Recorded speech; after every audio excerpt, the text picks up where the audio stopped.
I'm so very honoured to be given this fellowship today, and over the years I've received many awards. I became a nurse, I became a professor, I was given the OBE by the Queen, the late Queen, but I have to say the honour that I'm most proud to receive is from my local college today, and I couldn't be more pleased to be here. This college is so special to me.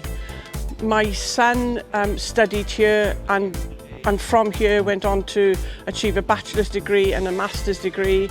My nephew came here to study his A-levels and became a doctor, and my niece, who I'm very proud of, Priyan Watkins, is graduating here today, and I'm so pleased to be able to share this ceremony with her. I was a member of the Board of Governors for 2 decades, and so I know firsthand that this college lives its values of supporting all students to realise their dream and their potential. Honoured though I am to be here, today is not about me, today is about the graduates and their remarkable achievement and the start of their journey now as they go into the rest of their lives. And I want to say many congratulations to all our graduates. You've done so well, you've made your family, the college and the university so proud of you all.